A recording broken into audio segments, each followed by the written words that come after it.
G'day and welcome to the Andrew Price podcast. First podcast since I've been back from my dual conference trip. Went first to Lightbox Expo in Pasadena, then to Amsterdam for the Blender conference. And I am back now at home and joined by the one and only Sir Wade. Hello. Now, normally, Sir Wade, I ask people. Well, no, I record the intro post podcast. Tell everyone who you are, but you're here. Why don't we try you in a few sentences? Who are you for people who don't know you? Well, as you've now heard, I'm Sir Wade. For those wondering, that is my real name. Sir is my first name. Wade's a middle name. So I either go by Sir or Sir Wade. It's not Which is just a YouTube crazy. bit. I guarantee 100% of your viewers think that's just a YouTube name. But anyway, go on. I used to spend time in the comments like, no, it's real. Nice. I swear. Nice. But yes, I'm a 3D character animator. I spend most of my time these days on YouTube creating educational content, but the fun kind. The guides and tutorials and interviews and all the stuff around animation, the animation industry, and bringing my, trying to bridge the gap between schools and studios and helping people get jobs and learn about animation. I worked at DreamWorks for a couple of years as a trainer and left to do this full time. So with that experience, that's where we're at. Lovely. And for my viewers who are mostly Blender artists, I suspect you will probably recognize his face from their recommended YouTube feed. Your viral hit was the one and only Maya artist tries Blender for the first time. Sorry, I shouldn't say one and only. You've actually had quite a few popular videos, but yeah. That's true. But in the Blender space, that was the one that kind of put me into that sphere, because you're right. Most people probably saw this for the first time. Yeah, that's true. The thumbnail face. Yeah, that's right. Yeah, got it. That was yeah, fun. and I must say, like at Lightbox, like you were a crowd favorite. All the young students, so many animators, right? So many. It's crazy. Yeah, that surprises me every time. My wife always tells me, like, you should expect that people watch it. I'm like, no, despite seeing the number of views, I'm always like, whoa, you watch my things? Wow, thanks. That's cool. Yeah, shocking. Right. Yeah, that's right. It is weird when you see someone face to face who's watched like dozens of your videos, and you go like, oh no, what have I said in the past? Are they judging me? I don't know.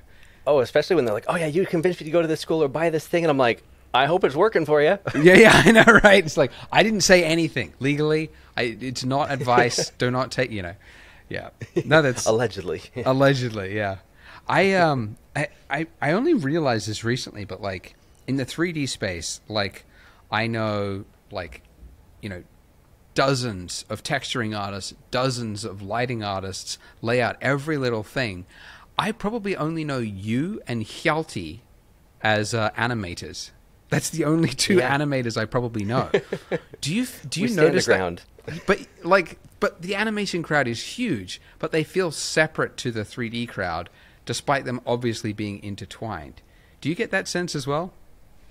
100%. It's bizarre because it's like I feel like I have my foot in two worlds. I have like the animation industry from like my time at DreamWorks and the people I know in studios, and like that does not cross over into like the 3D community and online and YouTube, which is like the other foot is like in like visual effects and 3D and all these like online content creation and things like that. They for some reason the bubbles don't collide, and I don't know why. Yeah. To me, animation feels like more creative than technical. Could that be it? Or is it quite technical as well? I guess it is with a rig. Yeah. Yeah, it can be pretty technical, but I do think there's a big animators have to be in most cases, animators have to be so specialized that a lot of them don't want to deal with anything else.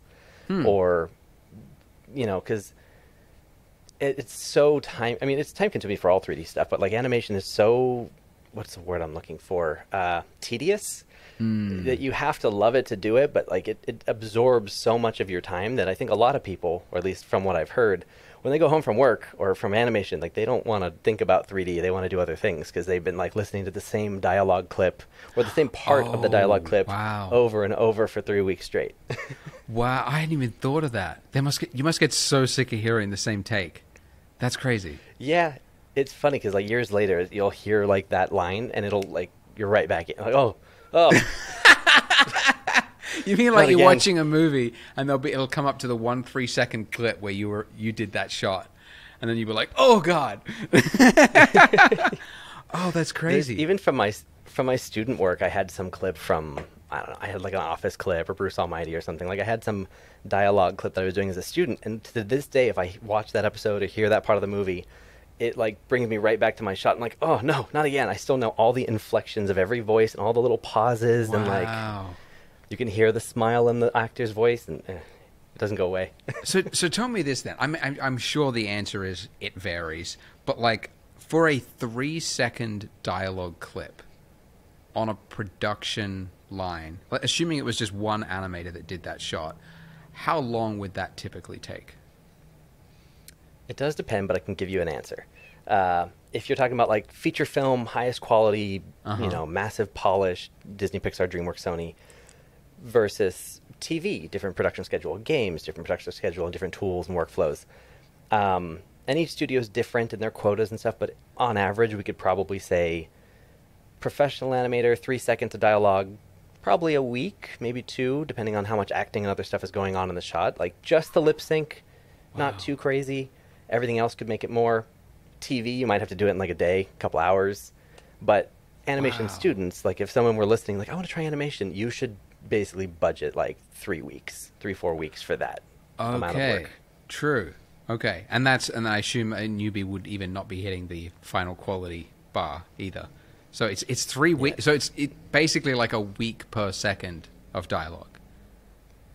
I think if I remember right, I think at DreamWorks they calculate it in feet, not frames. It's this weird old 2D animation where it was feet of film that they were cutting. Like, oh, and how much is a feet? How many frames is that? Oh, I always forget. I think it's like 80. Is it 80 frames as a foot? Or is it 80? Something. I forget exactly. Okay. I think 80 frames is a foot, but don't quote me on that. And how much is it per foot? How long?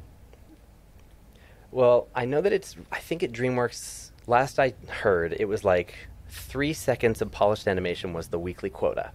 I think at Pixar, was it, or Disney, someone else, it was like maybe 6 seconds in a week or something. Something where they have different like amounts of workers or something. Oh, interesting. Okay. And is it typically average, if you have one artist that does one shot? It's not like they're not tag teaming it? Yeah, okay.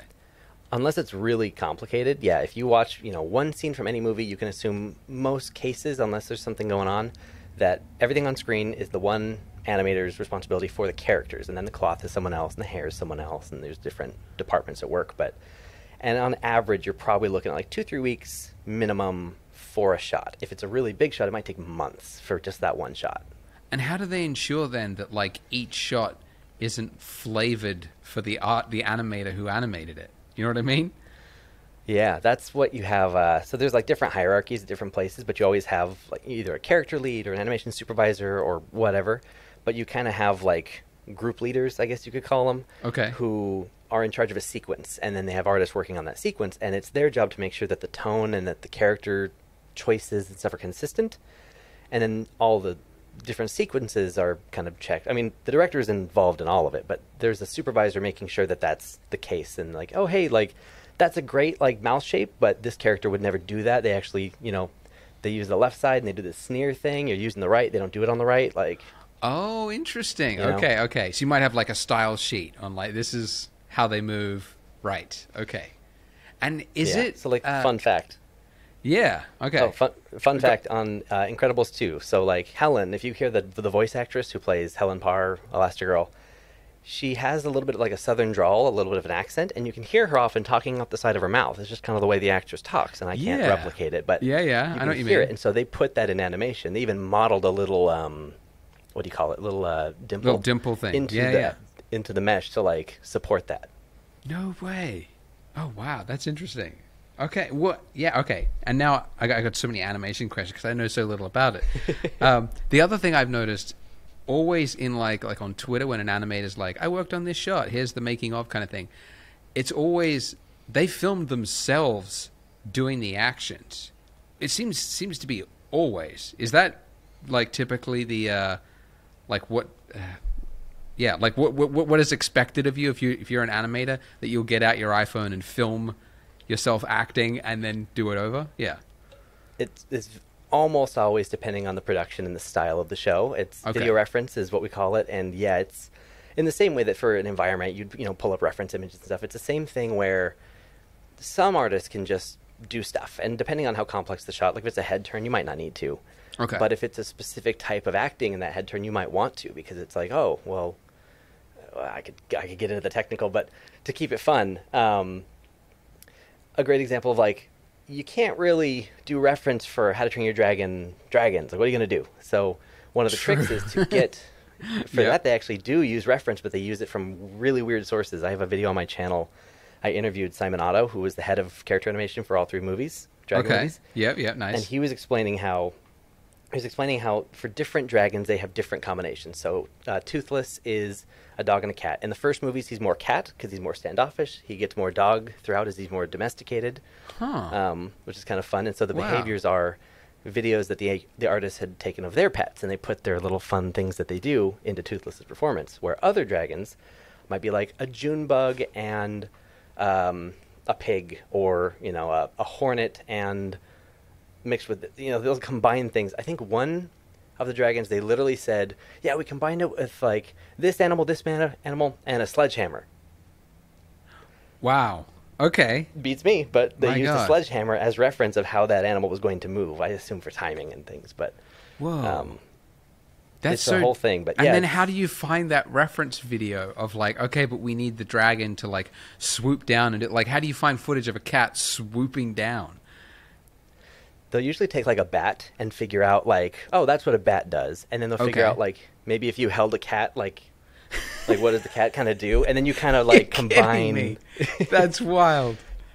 So like the whole on, thing with so reference on the is, like- Dragons production, there's probably reference video out there of people holding cats, swerving them Yeah. around. Yeah, that's great. All very nicely and humanely, but of Of course, course. and it's funny because do I have Toothless here? I have a little Toothless plushie, Oh, I don't true. know where he is. Wow. But you'd also like toys and action figures to kind of figure out like, how do you want to bank? Like, so you have people like kind of filming with like, I use Kirby all the time when I'm teaching like timing and mechanics of just like basic ball stuff and like walk cycles of like how it should feel like this and that, like the timing and the rhythm, like Yeah. having the things around.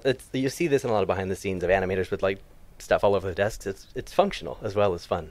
Oh, that's crazy. My God. Okay. But And another But, question, shifting gear. You mentioned before talking about feature quality animation being like the top, assuming like a Pixar or a Disney movie or something, and then you sort of walking TV show, that kind of thing.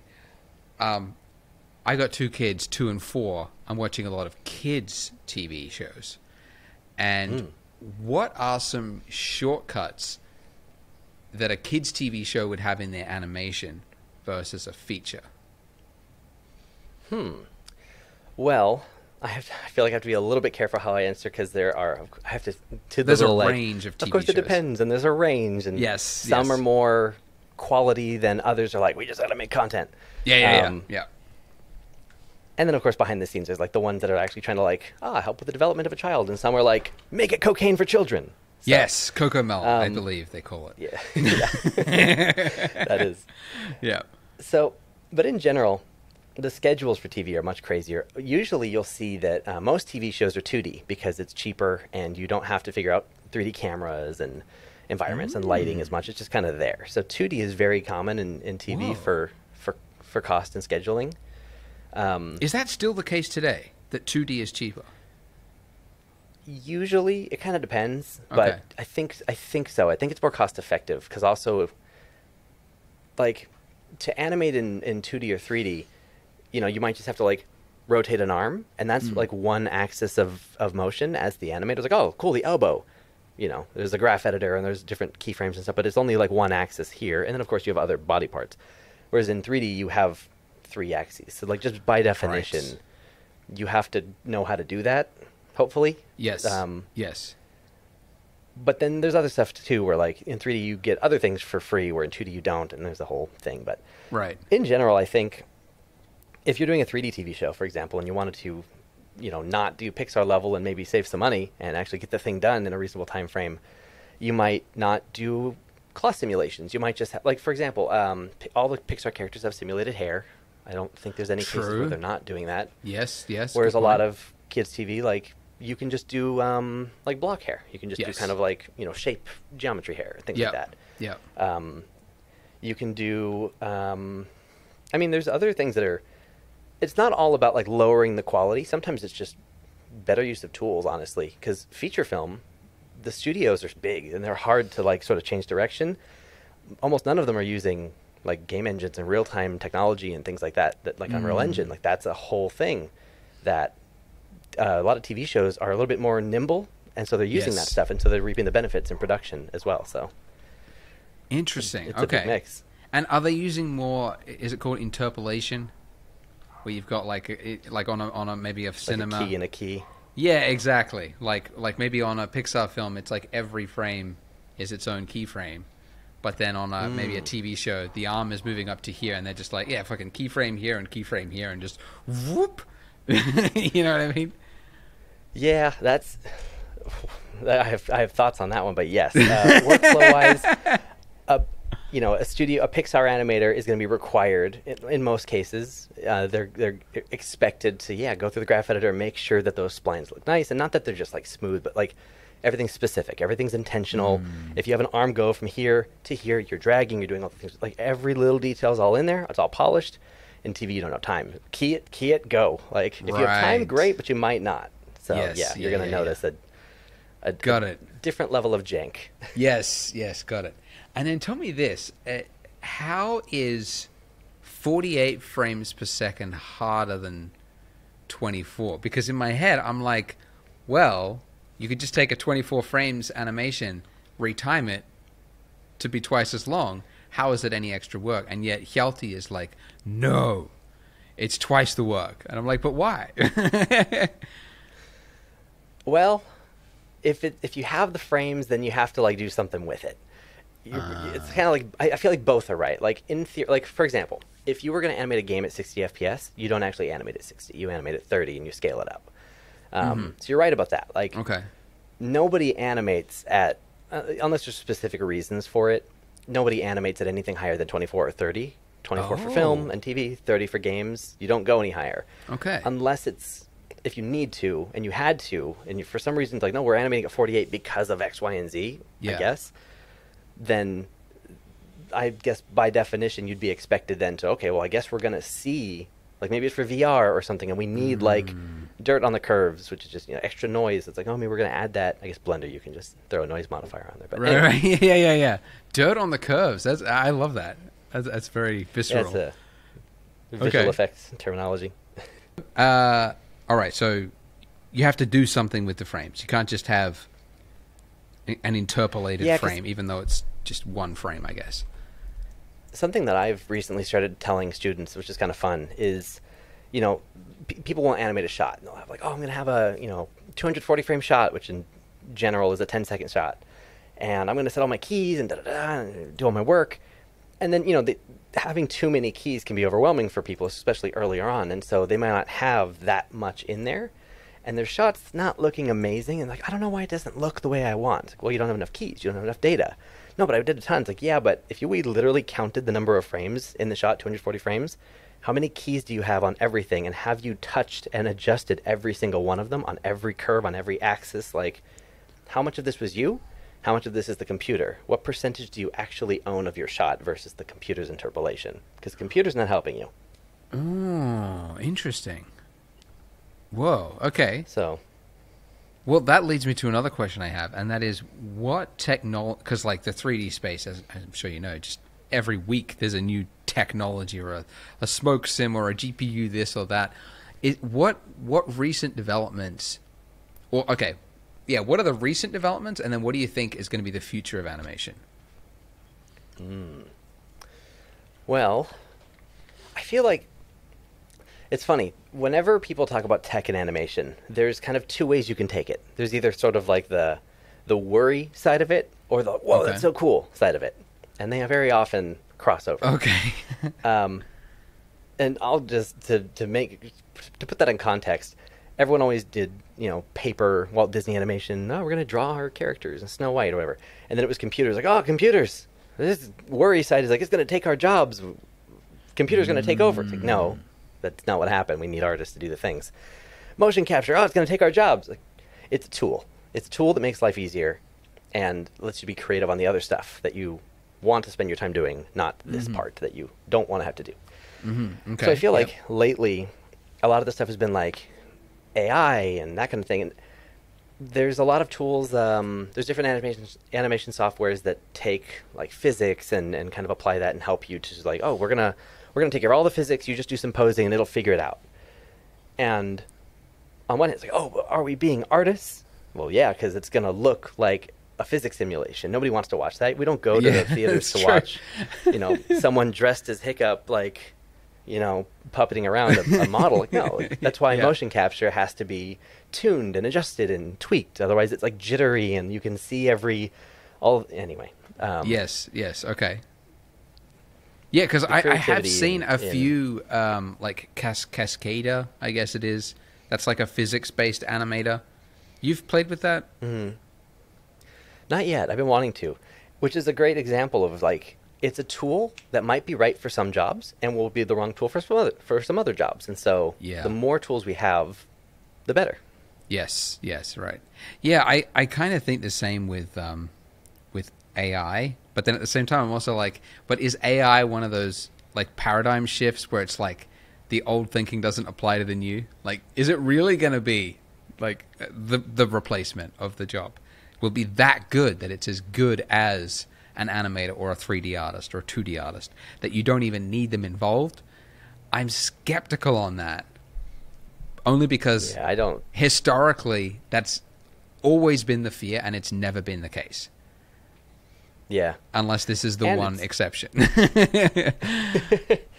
And plus, like, I mean, all the AI stuff, like, it has to be trained off models of stuff we've already made. And there's a whole side of like, if you're taking somebody's work and you're feeding it through and then it makes work, like there's a whole conversation there that I don't want to touch, but create creatively, it's basing it off what we have. And there's something exciting about when someone innovates or does something new in animation, which is not very common, but Spider-Verse was a great example of, a lot of the studios were kind of all doing the same style, same type of work, different amounts of push and exaggeration, but all kind of felt similar enough until Spider-Verse is like, we're going to do these things with frame rates and camera tricks, and we're going to do all this stuff with like drawn lines, and they pushed the industry in a new direction and took a risk, and that's something that AI couldn't have predicted. It couldn't have made something that did something so special because, I mean, now you could take that and try to feed it through and see if you could replicate that, but all the new exciting stuff has to have a passionate artist or a team of artists behind pushing that envelope. Yes, I definitely feel that. The only comment I'd had is like, there is though a new style called AI, which is the kind of it can be cool. It can be cool. Like, AI can come up with ideas that no one had really ever thought of before, and you can kind of see it actually already on like ArtStation. There's kind of like this breath of fresh air that's sort of come into a lot of concepts and ideas for things, but also just the raw AI stuff by itself. It's AI generally. Yeah, it's just not quite right, but it's getting better every other week. So yeah. And I think you made a great point that like what I find exciting about the AI thing is the concept and iteration process. Like, I had to do just this random, like, I had to make like an album art cover. I'm not a graphic designer. I don't like doing like graphic design type work because it's not my specialty, but I had to make a thing. And I'm not a particularly talented like traditional or digital artist. I can only make stuff in 3D, but I'm also a very technical artist. I'm not good at coming up with a bunch of random ideas and just seeing what sticks. And so to take some like kind of core concepts and toss them at AI, and it gives me a bunch of images. I'm like, oh, I like that. Let me just combine those. That's better. I can work with that. And then I went and made something interesting because that kind of inspired me. It's like, it was so helpful. So I love that part of AI art, that it kind of gets the gears going, Yes. Yeah.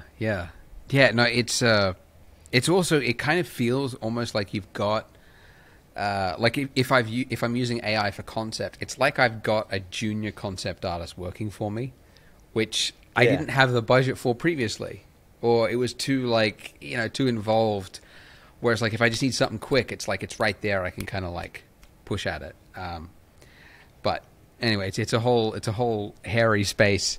Did you see the the video Proco did where he interviewed the AI developer? Mm-mm. Yeah, it came out like last week, and it was really interesting. It was like a developer explained, like basically bridging the gap between the developers and the artists, and he did his best, but damn, do the artists in the comments hate everything about AI. No matter what he said, it just did not come off well. But anyway, so whole side discussion. So there'll probably be some sort of AI tool for animation. I guess there already is. I think so. They're making like AI video or something where you can tell it, here, make this, and it'll do it. But yeah, I don't. While that might be some cool like hobbyist thing, or could be a conceptual tool, I don't ever see that being production useful more so than something like motion capture or something. Like control as an animator is what you need. You're ultimately building a performance and mechanics. I mean, that's the whole point of video reference, is to be able to skip the step of, oh, I need a character who's like moving around. Which way do the hips point? Like when you stand on one leg, which hip goes up, which hip goes down? When I turn this way, does the shoulder dip? Like, I don't think AI is going to give us all those details. And if it does, is it better than motion capture? Maybe, but I don't. Yeah. I'll hold my breath. Yeah. That's right. And I guess I also hope with the AI that like it's, even if it did start to replace or like take a team from 30 down to 3, that there would be, now that the cost of production has dropped, there would be more people, more productions, independent filmmakers who can now afford to make their own 3D animated film with a team of 10, as opposed to previously they needed 1,000. So now it's affordable, so that you've basically the same level of jobs, but just distributed over a much larger employment field, like different companies, little small companies, maybe. Yeah. I don't know. I think that, I mean, even if it's just independent stuff, like that's definitely happening and going to continue, I think. Like, yeah. When I left DreamWorks to do YouTube, everyone thought I was insane. Like, from my YouTube comments to the people I know in real life were like, what are you doing? Why would you leave? Really? Are you crazy? And I was like, I'm not going to be the first person. I'm not going to be the last person who's doing this. And it's funny because I was at another animation event this last weekend, and I met another animator, a lighting and compositing person, and an effects artist, I think those 3.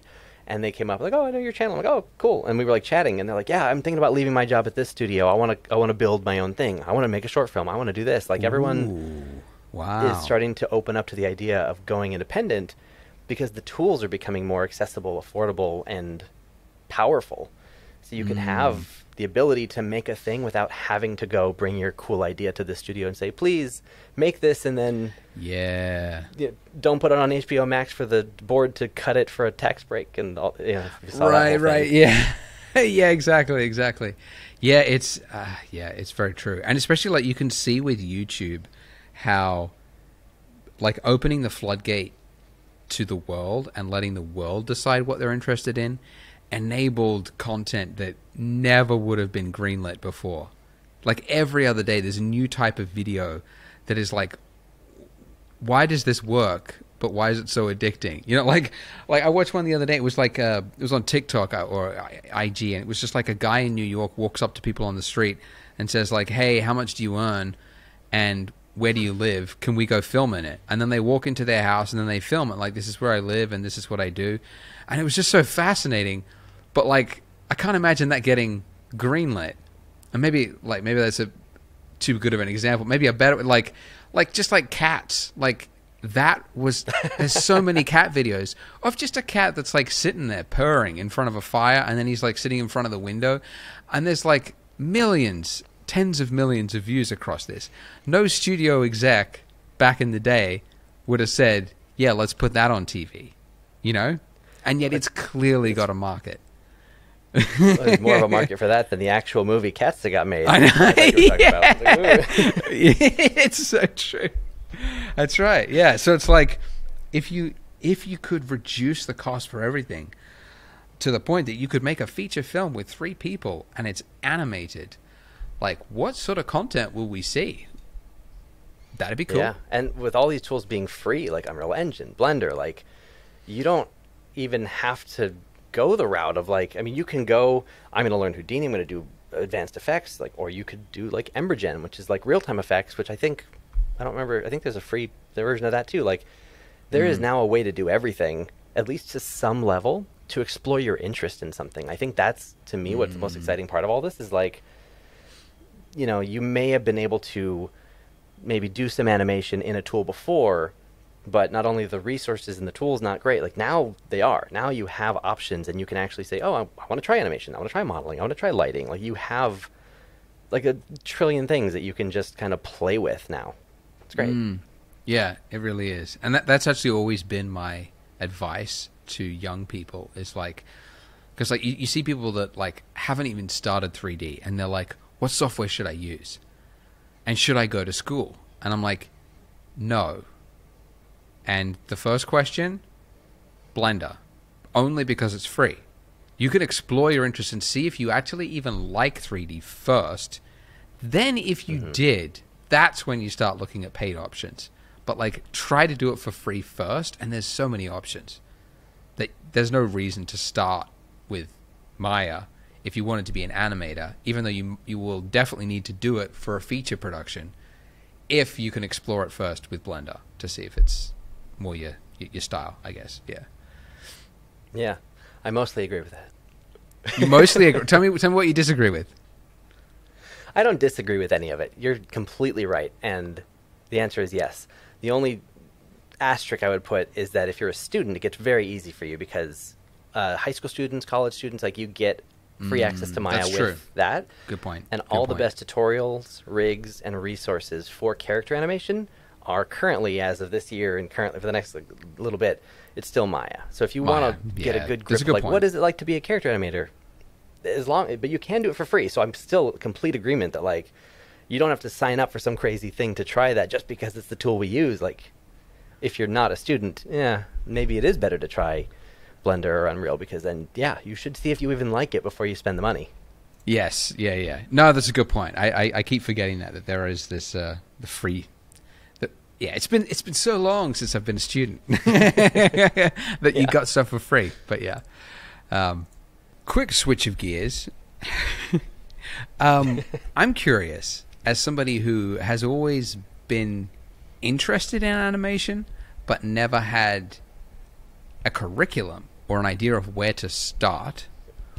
For a beginner today, if you were to train someone in animation, where would you suggest they start? Well, there are a lot of ways to do it. It depends on, I would say, first thing we would just say, budget. If you are like, you know you want to be an animator, or you really want to just dive in head first and you want to put some money behind it to, like, go into a course or a workshop, great.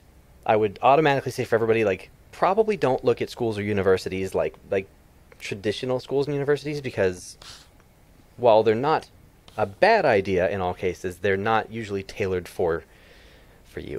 And so there are some great online schools. What are some great online schools? School. Oh, sorry. Yeah, Animation Mentors, the school I went to. It was the first online animation school, and they're great. They have a whole curriculum, and you get rigs and all this stuff. There's a couple other schools. Anim School's pretty popular. They came after. The Animation Collaborative is a great workshop one. They do a lot of in-person stuff and online, and they're fantastic. I do a Maya workshop if people are trying to learn Maya from time to time.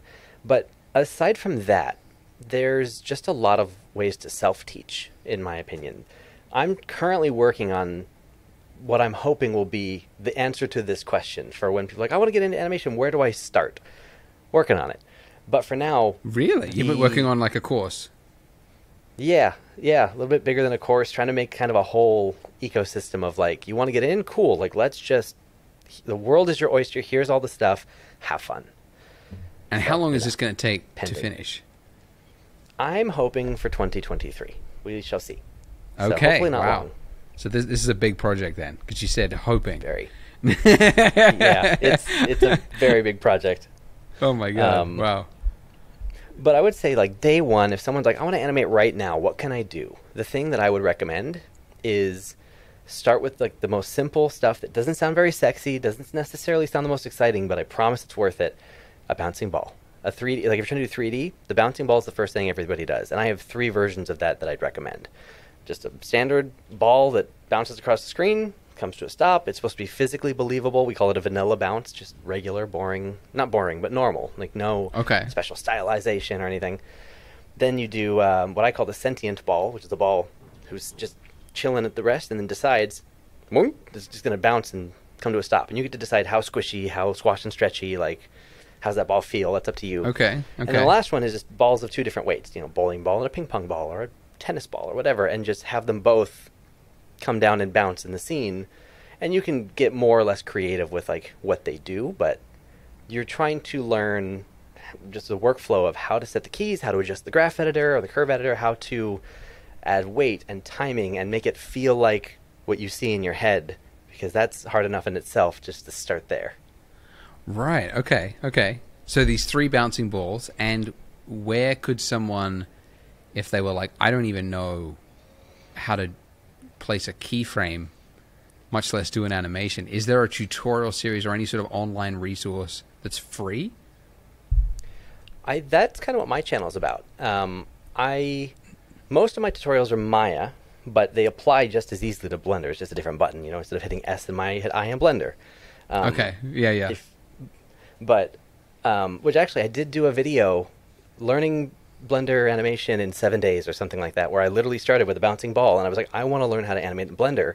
And so I went through that exact process and figured out, where's the button for, oh, it's this button. And so I kind of documented that whole process. So I didn't even think about that until you asked the question, but that, nice. I did that. So okay, great. So they could watch your bouncing ball videos and how it applies to Blender on your channel. Okay. Yeah, and I do know of another Blender creator, Luciano, the Lollipop Man. I think if you search that on YouTube, he does animation content for Blender. I haven't been through a ton of his stuff, but I've seen enough that I know it's a good resource. Okay, fantastic. Okay, great. All right, so then after the bouncing ball, what are the other typical exercises or curriculum that a student goes through? You have a lot of kind of what we call the fundamental stuff, which is like your bouncing balls, your pendulums, which is like a square with a little tail and a ball at the bottom, and you're supposed to move the pendulum side to side, and then the thing just kind of hangs, and you have to figure out how to get that to feel believable, because you're manually keying each joint, and it's very easy to make that feel very like robotic and stiff. You have to figure out how to make it feel organic and smooth and feel, again, like there's weight there, and that it's not just a bunch of keys, because when people do it wrong, or they, as we all do when we start, miss things.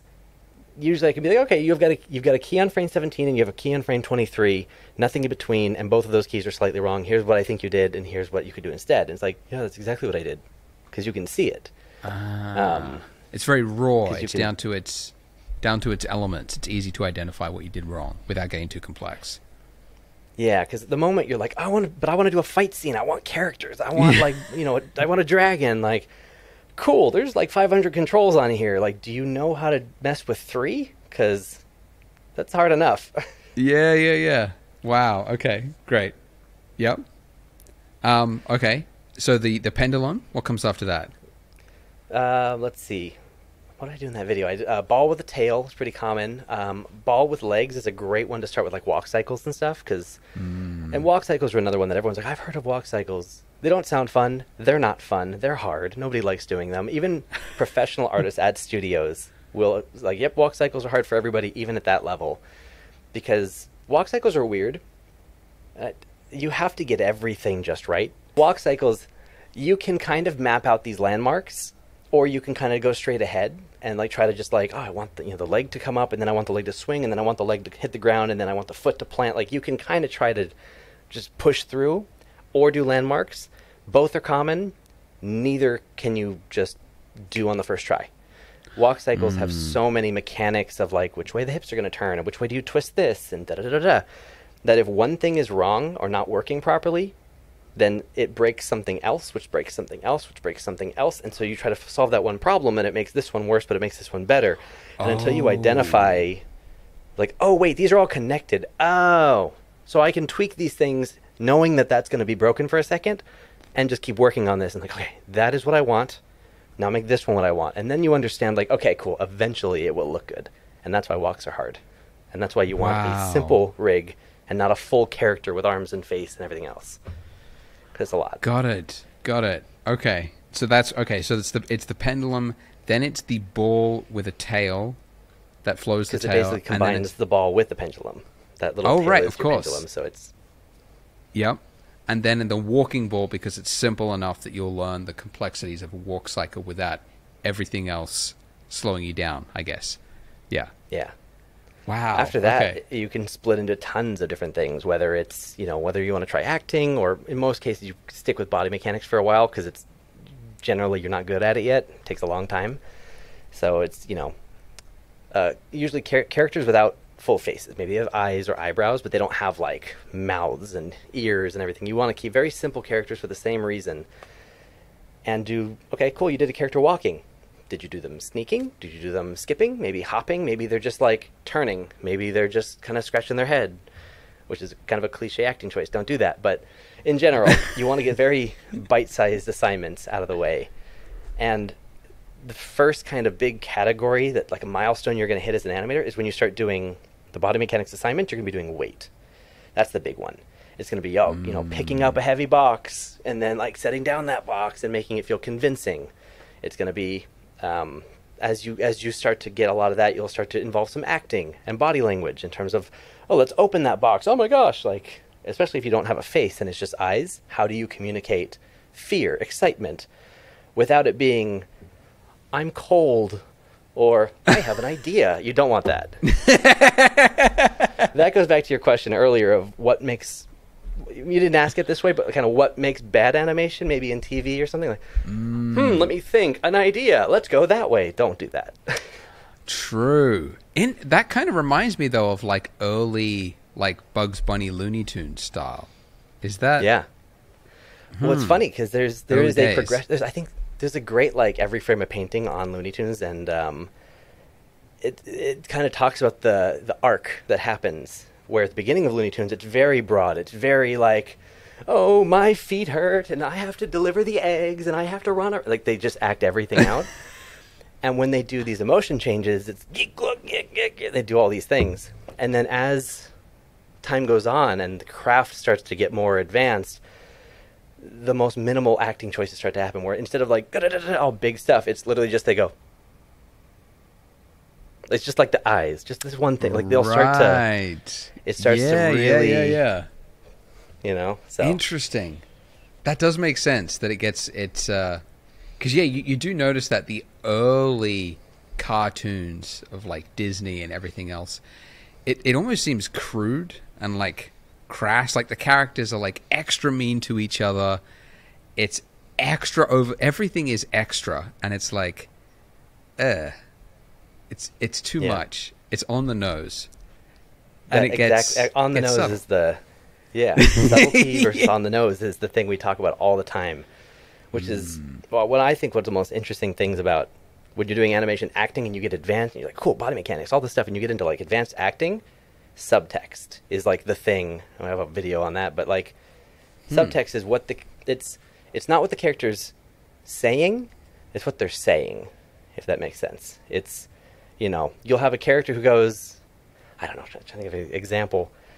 Are you enjoying the food? Yes, I'm enjoying it very much. If you hear the line, cool. And if the character just goes, then sure, what you see is what you hear. Are you enjoying the food? Yeah, it's delicious. Okay, that's fine. But if you go, are you enjoying the food? Yeah, very much. That's clearly something else is going on there, and that's a very example. But the point of subtext is what the character is thinking and how you can show that in the most subtle way, ideally, despite what they might be saying, or how what they're saying, whether or not it disagrees with it. Like, you could have a character who's like, they are enjoying the food, but there's something deeper there.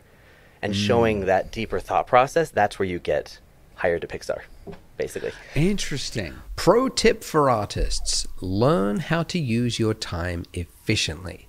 If you are spending time making a shader that you've already built 100 times before, that is time not spent somewhere else more important. Poliigon solves this by giving you access to over 5,000 assets which are plug and play. Shaders, models, and HDRIs that are created to a reliable, consistent standard so you don't have to waste any time fixing them. And with our new Blender add-on, you can search, download, and import assets directly into your scene from your sidebar, meaning you can keep your focus where it needs to be, which is making good art. You can try 100 assets for free by clicking the link in the description or by going to Poliigon, Poliigon.com, and signing up for a free account. I heard a quote, it could be wrong, tell me if this sounds true, but it's like, communication is 10% the words you said, like maybe 30% how you said it, and then 60% your body language is how sort of we understand the world. And I guess that's kind of what you have to put in animation. Completely, yeah.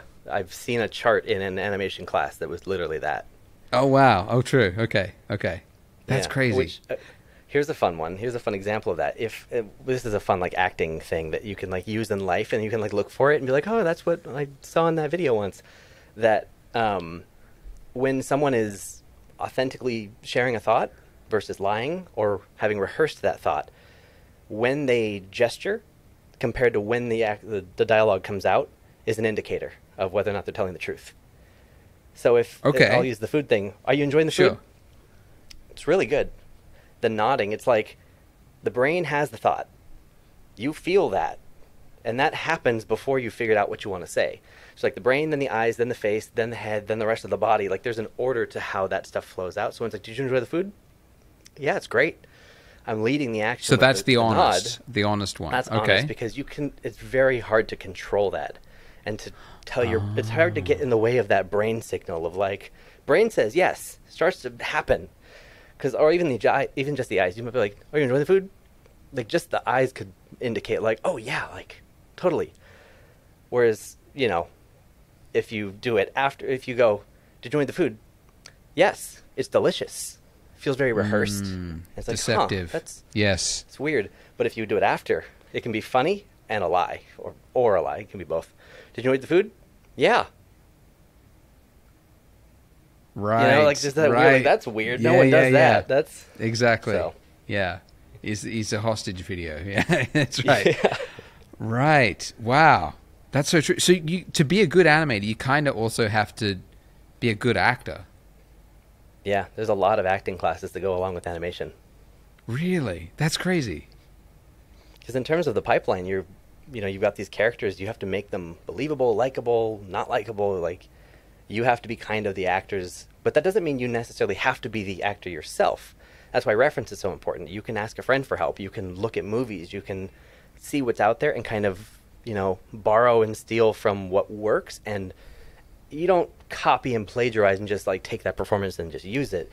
You take pieces and you say, I like that. That's an interesting. I like that blink. I like that little bit of a head turn. I think I could use this like shoulder shrug to my advantage. Let me just combine all that into this little thing and show it to people, get feedback. Okay, that's not working. That's not reading properly. Da da da da. And then you have a performance that you may not be an actor, but you analyze and acting, and you find a way to take all these things or make them yourself and turn it into something real that people can connect to. Wow. That sounds very, very, very challenging. I'll be honest. It sounds like a skill that you have to work your whole life on to get good at. Yeah, that's a very common thing where it's like you're never done. It's like, right. But I guess that's with every skill set. Yeah. Yeah, everything creative is like, when you're in school, you're like, I need to learn, I'll know 80% once I get the fundamentals, and then I'll add this. Like, no, like all the fundamentals and everything you learn in school is like 3%. The rest is your career in your lifetime. Like, just start building. Yeah, that's so true. That's so true. It's so sad that that's the state of university as well. Because it's like, it could be better. It could try to encapsulate more than 3%. But, yeah, Anyway, The that's problem is that they tell you that we're gonna give you 100%. You'll be ready. Like, it's not 100%. right. It's 2%. Like, Yeah. That's right. That's right. What do you think are some myths or common misconceptions about animation? that you need a degree to get a job. You don't, which is probably, I mean, that to some people's like, yeah, but for most people, me included, family members, most people I know, that's a big, like, I don't know about that. That sounds, like, you don't, it's about the demo reel and your ability to do the work, not about a piece of paper given to you by who knows who, with what curriculum, at what time. Like, it's, can you do the work? Yes. Yes. I am not giving advice to go or not go to any specific school or not go to school or whatever.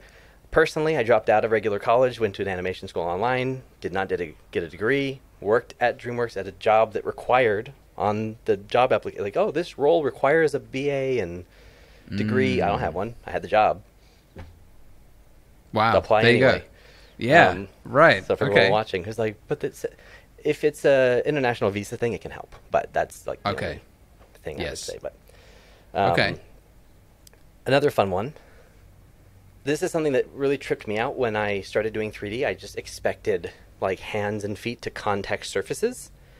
But anyone who's worked in 3D software, you're probably hopefully familiar with the fact that like surfaces don't actually exist in 3D without a proper simulation. So if you're posing a character and you want the hand to go through the table or land on the table, it'll just phase right through it. You have to manually place each finger and like make it look, not just like put it there. Like you have to, really get it, squish the fingers. Like you got to make it feel like that pressure is happening. You can simulate stuff, but we don't simulate stuff. It's expensive. It's not controllable, really.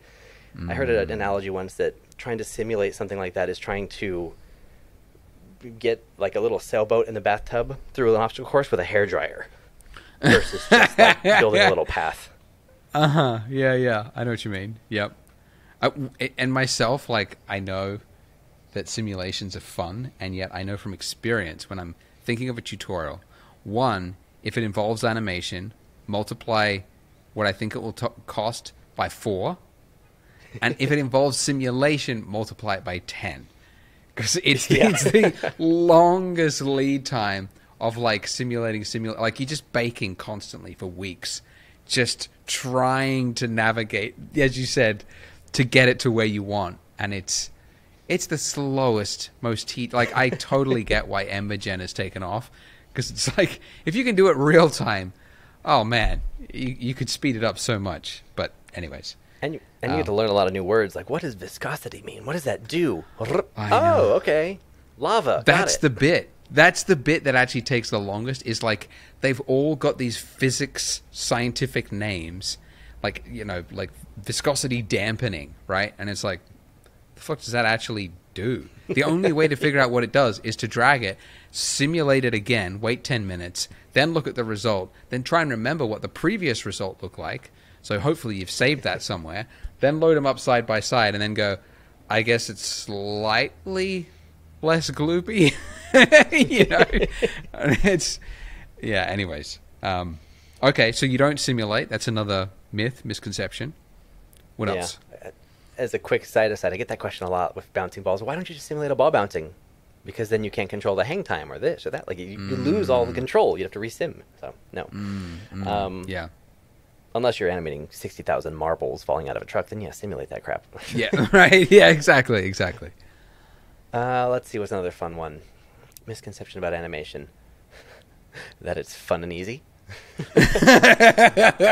Hopefully no one thinks it's easy. It can be fun, but I actually, and I say that as a joke and as a serious thing of like, animation is a job, as all these creative things can be a career and a job. It can be hard. It's like, it's not like, oh yeah, you're acting and you make, like, there are rules, there are things you have to follow, the mechanics have to work, it has to look right, like the character has to be a model, like there's a lot of things that go into it. And if you don't really enjoy that, and you don't enjoy, like I said, if you're doing a dialogue shot and you have the line of dialogue that says, I don't want that, you're literally hearing, I don't want, I don't want, I don't want, I don't want, I don't. You just obsess over the corner of the mouth as it goes. I don't want. I don't want. I don't want. I don't want. And you're scrubbing. No, it. If you don't enjoy that, well, you know, maybe pick a different section of animation where you're doing cars or something like. There are a lot of pieces that can be a lot. There are a lot of pieces that are not so fun. So you have to enjoy the journey. Yes, that's true. That's true. But yeah, and at the same time, I guess it's true for like games. They say that a lot. Like it's never games is not playing games. That is a different experience. That said, though, I think for the right person, like the journey is fun, and I guess that's maybe the point. That if it's fun to get to the final result, not that you need to have the final result in order to feel satisfied, then it's probably for you. Yes, because you will always get to that final result, and hopefully sometimes you're like, yeah, and then 3 weeks later you look back and go, oh, I liked that, right. And that means you've grown.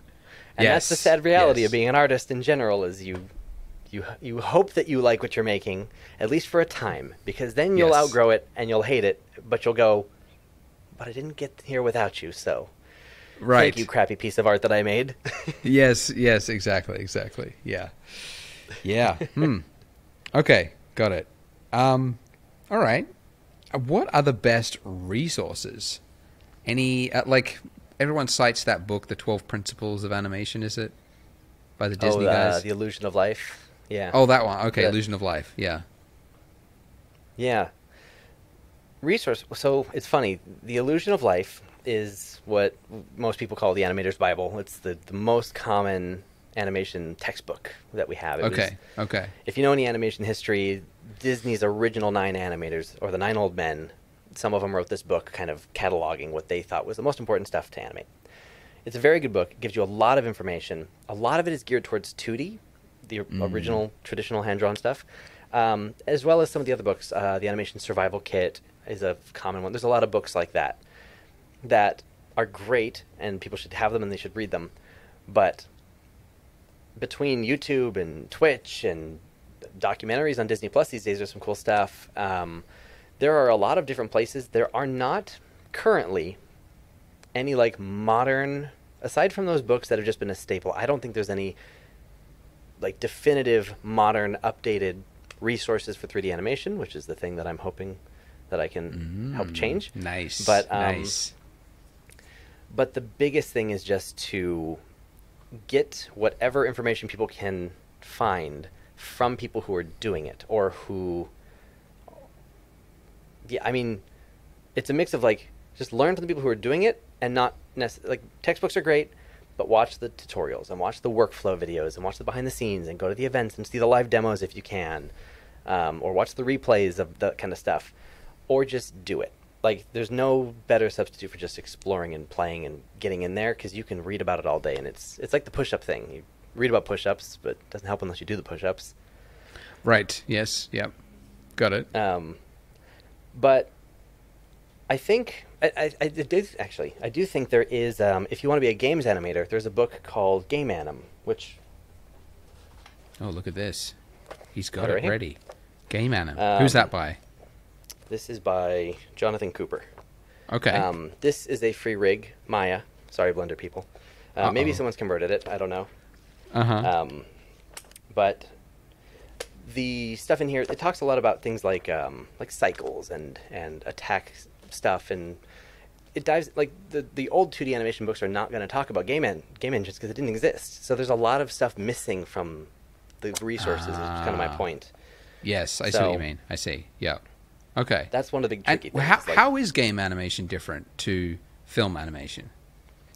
Totally different pipeline, and very different in terms of how you use the data. If you're animating at DreamWorks, because that's what I know their pipeline the best, you're going to do your animation in whatever software, and you're going to export it in the case of when I was there, into an Alembic cache, which, if anyone knows Alembic caches, they're heavy and they're huge files. They're slow, but they're very detailed. They have a lot of good stuff, but they're kind of awful to work with. Okay. I've been playing with USD. USD does the same job in most cases, and it's faster and lighter, and I would recommend trying that as an alternative. Okay. But what you would do is you would take that data, you would export it to Alembic or USD or something, and that's what gets sent to effects and to CFX, and that's what's going to be used for simulation and all this stuff, because all the different deformers and stuff in rigging will just get baked into a final mesh that you can use for whatever. Okay. And then it goes to lighting and so on. You can't do that in games unless it's a cinematic cutscene that doesn't have to be like in-engine, sort of. Because if you're doing game stuff, you need a more modular, lightweight, and flexible export of the animation data. So for games, you don't export like the mesh data of your scene and all the details of like face squish and all the things like that. In games, you're usually exporting joint information, just the FBX. And it's really just exporting a skeleton, like motion capture is also just skeletal data. It has nothing to do with the rig. And you can apply that data to whatever character you want. In most cases, you just apply it to the same character you were animating on. But that's how motion capture works in general for anyone who doesn't know for animation. Is just motion capture is just skeletal data, and you apply it to whatever character. And through the process of retargeting, you kind of adjust the proportions of how that skeletal data is being applied to a smaller or larger rig. But that's the thing with game stuff, is that it's not about the mesh and the deformations. It's about what the joints are doing, so that that lightweight joint data can be controlled by the player and blended between states. Because in a movie, it is what it is. It plays it, it renders it, lights it.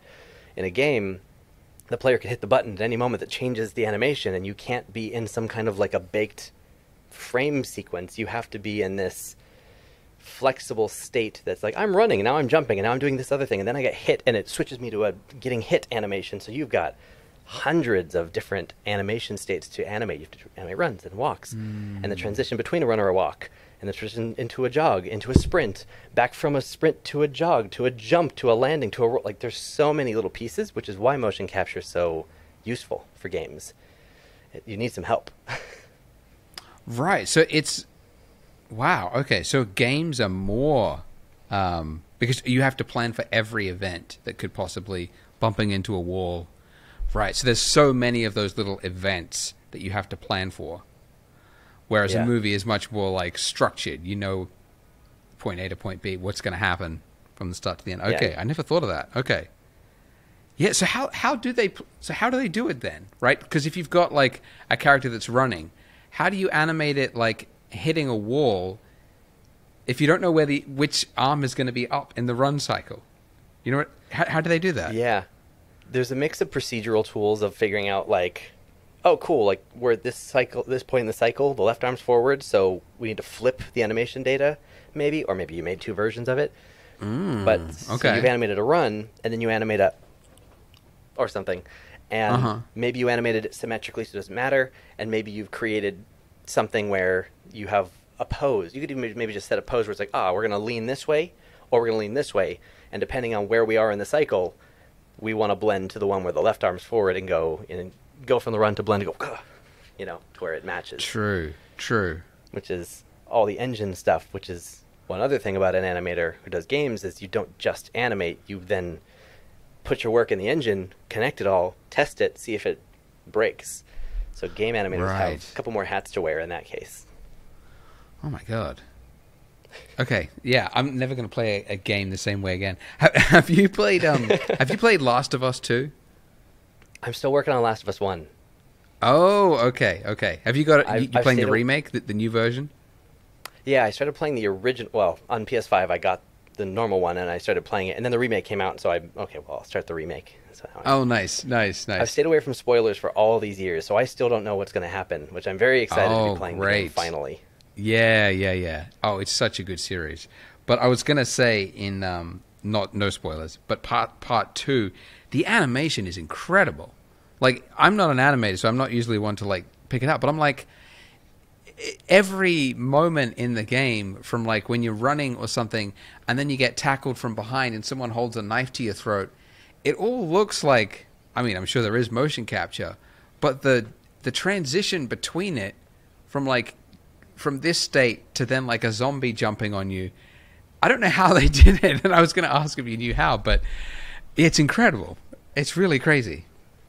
I think any game where you have that moment where you're like, this looks so good, it means that there was an animator involved. It wasn't just left to motion capture and said, call it a day. Because those games you can tell, and you don't have that because you're like, okay, they're grabbing, and it's like the character kind of sliding around each other, and there's like this jittery of like, you know, the arms kind of popping, and then like maybe it clips through once or twice. Like, okay, that's just raw data.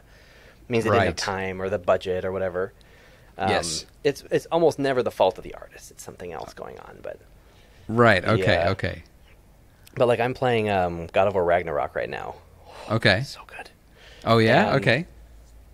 Highly recommend God of War and God of War Ragnarok. But there is, so I won't spoil anything for anyone who hasn't played it. But in the original God of War from 2018, not the original, but the recent, someone I went to school with animated on that game. And he did this sequence. Animator, his name is Robert Morrison. You can find him on Twitter. Very talented guy, super nice dude. And he showed his demo reel that was this sequence in the kind of the final climactic battle of the game, which I won't say too much about. But there's all this stuff like the camera. Fun fact about that game, the camera doesn't cut. There's a few tricks so they can cut it, but like the whole game, it's one camera all the way through.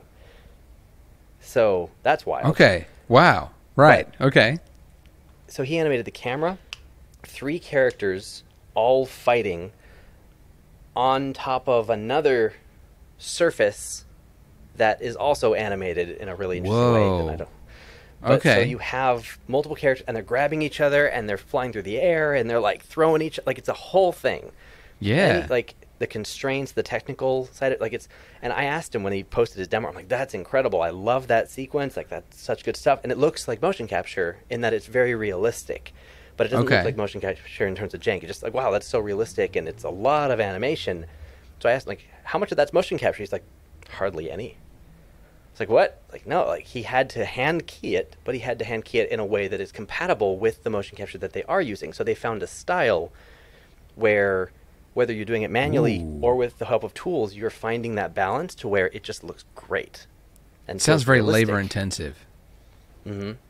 Yeah. I was gonna say, like, if it looks like motion capture but without motion capture, does that mean it was like every little movement was fine-tuned, like much more scrutinized than a normal stylized hand-animated thing? Yeah, I mean, because if you look at anything like visual effects, like ILM, if you look at, you know, an Avengers movie, most of the characters, I mean, there's no Hulk, there's no Iron Man, like, you know, obviously that stuff's animated, but it feels very grounded and believable because they move like they would in real life through the use of reference or whatever, or motion capture or whatever else.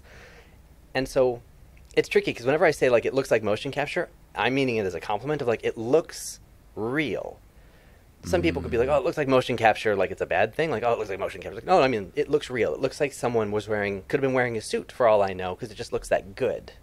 I should make that clarification that, you know, but yes, in order to get that, you're animating on ones, meaning every frame you've done something on every part of the body. There's nothing you've left to the computer to smoothly interpolate because you need it to look a certain way, and the computer's just not going to help you do it. Wow. Versus Disney Pixar, it's more stylized. You have to just approach it a totally different way while still controlling it instead of the computer. Okay, so tell me that. Is realistic more labor intensive than stylized, or does it depend? I think it depends. I think that's probably a very like artist or workflow specific question. Because I find certain things harder or easier than others, but Okay. I don't know. I don't think any one animator could answer that question for the community. I think both are very intense, and it just depends on which one you're better at. Okay, I got it. Right. All right, cool. On motion capture, actually, when you're talking about motion capture feeling janky, the jankiest of all jankies has to be Polar Express. I knew that was going to come up. Why was it so early on that they didn't know to clean it, or like what happened with that? Why does it stand out as like an example of being so poor? It's been so long since I've actually watched it that I don't have any great moments to specifically point at, and I would be nervous to in general in case that artist happened to be watching or something. But in general, the thing that I think people really target it for It's the whole uncanny valley thing. It's the faces. It's the dead faces and eyes. There are so many little muscles and details, and we stare at people's faces all the time that, like, we know how they're supposed to look. And so when they don't do those things, it just feels weird. I think the Polar Express, it's really specifically the eyes. There's that whole quote, like, the eyes are the windows to the soul or whatever. But for us, it's like, it's the point in which you connect with your character. That's how you know what they're thinking or feeling, because any micro expression in the eyes gives you clues. And if the eyes don't have keys on them for an extended period of time and they're just there, you're like, this is like a hollow shell of a being. Like, what is this like, that's immortal creature, you know? Like, that is true. Tom Hanks especially was hard to read.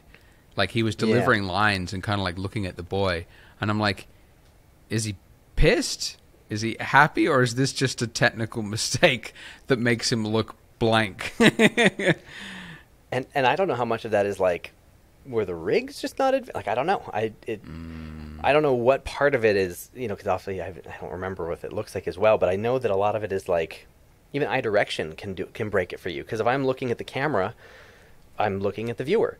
But if I'm looking just a bit off, constantly looking here, and we're supposed to be having a conversation, this is going to be very off-putting.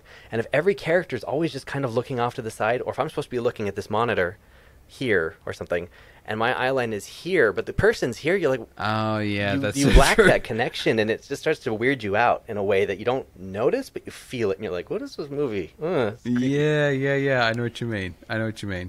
And I think it's also a something just on that point of like characters not feeling like they're talking with each other. Cameras can also do that, like on live action. Just like the one I keep thinking of is like Wonder Woman.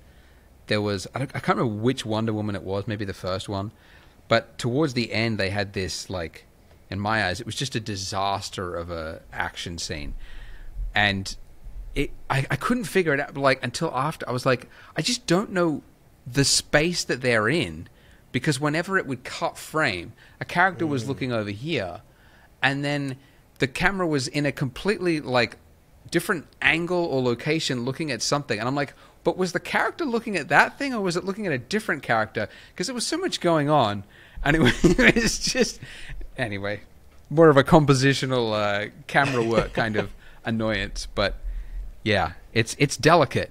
It's delicate, I guess. It's so. I think it really just it speaks to the detail orientedness you have to have working in 3D. Because like, if you open a blank Blender scene and you're like, I want to make a short film, you have to make everything, and you have to hopefully do everything well enough that there's no giant red. Like, not everything has to be perfect, especially if it's your own short film. But you don't want something to be like, wow, the characters are really freaky and dead, when you wanted them to actually feel something. And you don't want people to be distracted by, what is the camera doing? I'm getting motion sick, when it's supposed to be like, no, like, this is a really intimate moment between these characters. And you're sitting there like, oh God, like, why is the Z or Blender X Y-axis? Oh yeah. Maya, Z is forward in Maya. I'm trying to convert for our listening audience here. Right. Yeah. But yeah, there's a lot to do. Lens flares and everything. Yes, definitely. Yep. Man, animation. I don't know if we've scared viewers or like encouraged them. Hopefully a little of both. Yeah. A little dose of realism, but some optimism sprinkled in there. I will say, for as much as, I mean, I spend so much time teaching animation. Like, that's like a whole thing I do. Like, on my Patreon, I have like a mentorship and everything. And so I get to work with a lot of people at different levels. And so I spend a lot of my time sort of giving these really big, like, well, okay, do this, but do it this way, because otherwise you're going to have problems. So I spend a lot of time on like the cautionary tale side of it, just so people don't get too, like, I'm going to do a thing with 10 characters. Like, just start with one. Work your way up. I promise it'll be worth it. That sometimes I don't talk enough about how much fun it is to finally, like, we talked about the journey, but when you have an end product and you hit the button and that character like moves and looks around and is like thinking, I don't refer to the characters in my scenes as like, oh yeah, the rig or this or it. I'm like, oh yeah, so they, he, she, like, they're feeling like and I think it's just an animation thing. Like, when you are trying to imbue this like life into your character, you refer to them as if they are alive, because you're trying to make that happen, and when you hit the button and it actually works and people like watch it and they laugh or they cry or they just kind of go, ugh, it's like, okay, it's working. Like they're connecting enough to like relate to this pixel on a screen. Wow, that feels really cool. I want to do another one. Right. You get a kick. That's the delivery. Yeah. Yeah. It's but again, it's with any sort of technical field or any creative field, as you say, it's you have to love the process, and it's not for everyone. It's just not. Yeah. Yeah. A lot of people think they want to be animators because they've heard the word thrown around. It's like, maybe you want to be a compositor. Maybe you want to be a CFX artist. Maybe you want to be a matte painter. Like, what's a matte painter? Like, there's a lot of jobs in the field that people just don't know about. Yeah. Animation is a broad industry, and it's not the only thing you can do. Yes. And no one wants to be a rigger, apparently. Thank God for the people who want to be riggers, because they make it so we don't have to be. Now, why does no one want to be a rigger? Riggers... So, I despise the process of rigging. I don't like it. It's not fun to me. It's something too that technical? It's a much more technical piece. There is a creativity to it. If you really like organization and like hierarchies and finding interesting ways of like, oh, if I can take this, that can be connected to this, and that's really efficient because it skips these other steps, and then that can drive that, which can attach to this. Ooh, that's a really cool system. If that kind of thing interests you, rigging might be for you. There's creativity within the tech, but there's like the ability to like code plugins and tools and use code to do things. And rigging is I think rigging is one of the most tedious and like detail specific things, because if you have a character, I mean, very often you'll see like if a character bends their arm, it might just create this awful deformation and fold the arm in half, and then you lose all the volume. But like a real person, you do this, you get the bulge of the bicep, you get this. They don't intersect, they adapt the surfaces to form in a way that makes sense.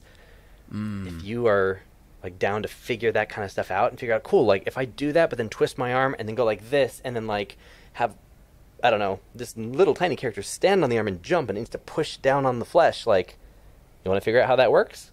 Cool. Like, that's a problem to solve. If you like puzzles, enjoy. Yeah, I don't want to. Right. I just want to animate the little person. That's so true. It sounds a lot like modeling and like retopo. That some people really love modeling, and a lot of artists hate it because they want to build a scene. They want to do bigger picture stuff, not figure out the puzzle of how do I join, the part from the eye to the, like how do I make that mesh work correctly? I guess playing to your strengths and what you're interested in is just sound advice for any space. Yeah. That's a good way to put it. I feel like every department in 3D has a set of puzzles. Which ones are you good at, and do you enjoy? Because that's another thing, is you can be good at a set of puzzles and not want to do it, and that's okay too. You have to hope that like if you're like, I want to be an animator, that's what I want to do, but you like, some people are not very good at it, and with time you can get better at it, sure. But let's say that you could spend 5 years going hard, like learning animation, and be like, okay, like after 5 years you made incredible improvement, no one thought you were going to be able to do it, and now you can do it, but not at the level you were hoping, and you could keep going on that if you really love it and you want to. Like, sure, do it. It's your life. Go for it. But if 5 years in this other field or this other like section of the industry, you're like, oh, actually it only took you like 5 months to get really good at modeling and you hate it. It's like, okay, so you can model. Maybe just don't tell people you can model, because if you don't want to do it, don't tell them. But maybe there's one other thing here that kind of like blends those skills, uses your ability for modeling, and you actually use it for, let's say, rigging, and gives you enough like proximity to animation that you get to enjoy the benefits of it. And it's like, wow, it took about a year and you're really good at it and you actually really like it. Like, that's what people kind of need to be tasting stuff for, so that you can see what you like and what you're good at and find something where you're happy and where your skills hopefully map to actually bring you success in the field. With your hard work. Right. Yeah, exactly. Yeah. And that's and the other thing is, I guess it also depends on the sort of the role the job or career that you want to go into, because the smaller the studio, the more hats you're going to wear. Mm-hmm. If you want to do a really niche specific skill, then you pretty much have to shoot for a big studio, don't you? I think probably, unless you find a studio that you're like the person who does the dust simulation or something, and it's like, hey, we're just going to give them all the dust simulation. Like if you get really good at something and then they just want you to do it, then like maybe there's a way there. But yeah, right. Usually bigger the studio, the more you're specialized. But people often focus too much on like, I want to get to Pixar, when it's like, cool, you could spend 3 years working your way up, getting your skills to the point that you could get hired at Pixar, or you could, I mean, 3 years, that's a very short time frame. That's usually much longer. Yes. But for the for the sake of this, let's say 7 or 8 years in your career, you can get to Pixar as a fixed animator, which is their entry-level position, or the intern or something. Or let's say you work at it for 3 years and you get hired to a smaller studio that's not Pixar, but you learn all these cool skills, and then you studio hop and you work a bunch of different jobs and you just become really good at a bunch of things, learn a bunch of things, and then maybe it's only 5 years you're at Pixar because you learned a bunch of other skills that help you sell your work in a different way. Yes, whether or not Pixar is even still the goal. Like, that's true. The value of smaller studios and wearing lots of hats can't be overstated. Like, people focus on the big ones, but there's so much to learn. That is true. And learning all those adjacent skills. Like if you learn lighting, that'll help you in animation. Thinking about where the light is in the scene and how that's going to play in the animation as well. So even, if you only had animation skills, you could kind of be a little useless in a big studio, because like the other department's going to hate you because they're like, why does this kid not get it? You can't do that. If you're not conscious of the adjacent departments, it can be rough trying to be like, no, you can't do it that way. What are you doing? Like, why? That's how I always do it. Like, you're making our life hell. Like, stop. Yeah. Fix your workflow. Exactly. Or even just having better performances. Like did you see Soul? Pixar's Soul? Yes, I did. There's a scene where, towards the beginning, where like they body swap, and then you've got Joe in the cat and 39, 43, whatever the number is, in Joe's body. They walk out of the hospital, and they go from, like, they walk out from the doors, and they come out from, like, the overhang over the hospital, and they walk into the sun, so shade to sun. And the cat's just like, shade to sun, no real reaction. But the Joe body, which is the person who was not born yet, walks out and goes, and, like, looks with the sun because they've never experienced sunlight before. Oh, yeah. But the animator had to work with lighting to be like, hey, is there a shadow in this scene? Like, they're walking into, like, they're going to have to communicate to be like, oh, okay, so, because in the animation software, there's no lighting. There's none of that detail. So they have to work with lighting to say, damn. Oh, so you're going to light it with the directional light. Cool. At this point, there's a shadow. I'm gonna know that on frame 17, we hit sunlight. I can have one character react to it because they would react to the sun for the first time, where the other character's like, yeah, it's a Tuesday. It's Right. Oh, interesting. I hadn't even thought of that. That's so true. Yeah, because lighting comes after animation, doesn't it? Oh, so true. You won't usually see animation. You won't usually see animated characters reacting to environments, wind, light, cloth, things like that. You won't see them usually. Like, they usually won't even like deal with their hair because that's simulation. That's expensive. You have to get approval for that a lot of the time. That's interesting. You go looking for it in movies. It's like, oh, they had to get approval for that. Yep. Or like, Kung Fu Panda 3. There's a what is the name? Kai. Kai is like I think he's a bull or something. I don't know. A yak? He's not a yak. Ox? I don't know. Big Kung Fu villain man. He's got these two giant blades, like, and they're on chains. He's got chains wrapped around his arm, and the swords are attached to the chains. And so he's like whirling them around and throwing them and cutting through rocks, and you'll pull them back, grab the thing, and fight with the swords. So he's going between like the swords and the chains that they're attached to.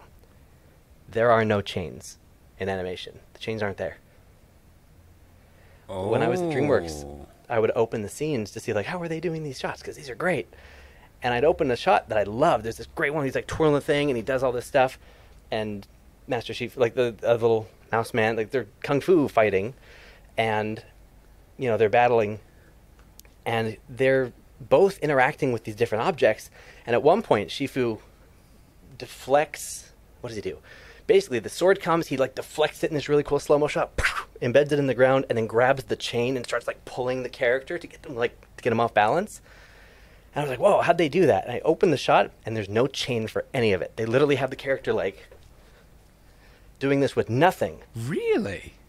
They drew it in 2D to like understand, whoever did the shot, I don't know who animated that shot, but whoever did it was like, I want it here. So they had to visualize it and understand where it was going to be.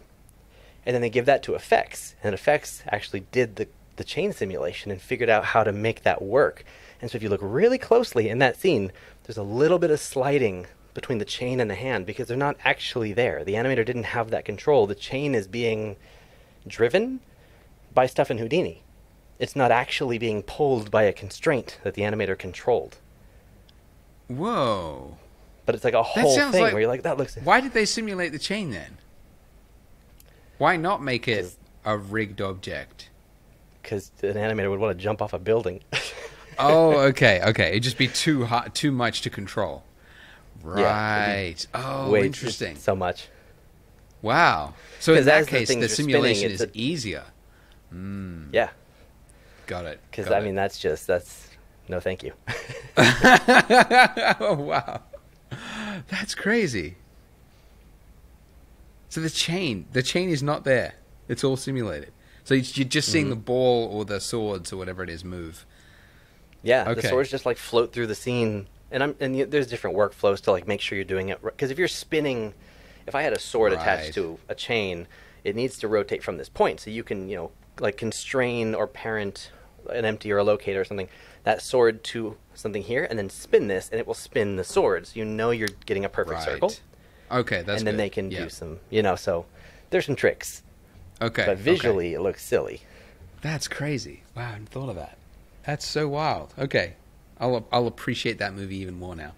Are there any examples of a movie or a scene that you've seen where you've been like, oh, wow, that's good animation?